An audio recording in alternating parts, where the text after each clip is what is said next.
ایک شخص تھا، بادشاہ تھا، بڑا عجیب اس نے وصیت کی اپنے بیٹوں سے، میں مر جاؤں نا تو مجھے دفن نہ کرنا، مجھے ایک لوہے کا صندوق بنانا، لوہے کے میرا جو تابوت ہے وہ لوہے کا بنانا، اس تابوت کو ایک لوہے کے صندوق میں ڈال دینا اور اس کو چھت کے ساتھ لٹکا دینا، دفن نہیں کرنا۔ بچوں نے کہا یہ کیسی وصیت کر رہے ہیں آپ بادشاہ سلامت؟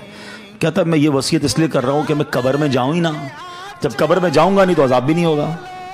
اس کی اپنی منطق تھی، تو مرا تو بچوں نے اس کی وصیت پر عمل کیا، لوہے کا تابوت بنایا، اس کو تالا لگایا، اس کو لوہے کے صندوق میں ڈالا، اس کو بھی تالا لگایا، پھر زنجیر سے اس کو لٹکا دیا چھت کے ساتھ۔ تو کہتے ہیں جب یہ سب ہو گیا تو ابھی کمرہ بند کیا، رات ہوئی تو کمرے سے آوازیں آنے لگی، سب پریشان کہ تابوت بھی بند، اس پر بھی تالا، صندوق پر بھی تالا، وہ تو لٹکا ہوا پر لیکن اوپر سے بڑی خوفناک آوازیں آ رہی۔ ڈرتے ڈرتے صندوق کھولا، تابوت کھولا تو دیکھ کر حیران رہ گئے کہ اس تابوت میں اس بادشاہ کی لاش کے اوپر ایک سانپ بیٹھا ہوا ہے، اس کے چہرے کو کاٹ رہا ہے، کوئی جگہ نہیں تھی، کوئی سوراخ نہیں تھا، وہ کیسے پہنچا اندر؟ سب حیران۔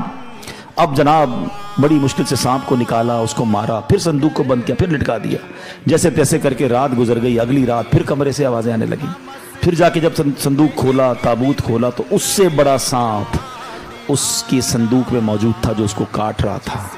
اللہ اکبر! پھر اس سانپ کو باہر نکالا، سانپ کو مارا، پھر تالا لگایا، پھر لٹکا دیا۔ اگلی رات پھر آوازیں، جب دیکھا تو پتہ چلا کہ اب تو اندر آگ بھڑک رہی ہے۔ اب بچوں کو سمجھ آ گئی کہ ہم کچھ بھی کر لیں یہ عذاب ہی ہے، اس سے چھٹکارا نہیں ہے۔ وہ بادشاہ کی لاش کو نکالا اور قبر میں دفنا دیا۔ اے میرے پیارے اسلامی بھائیوں، یہ سمجھنی ہے بات۔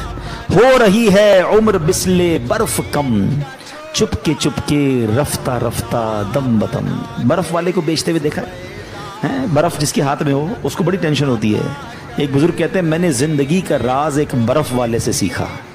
ایک برف والا تھا، اب تو برف کم بکتی ہے مگر پہلے، آج سے کچھ سال پہلے تو بڑی بکتی تھی، رمضانوں میں اب بھی بکتی ہوگی۔ تو وہ کیا کہتا ہے؟ اے وہ لوگوں اس پر رحم کرو جس کا سرمایہ پگھل رہا ہے، جلدی خرید لو۔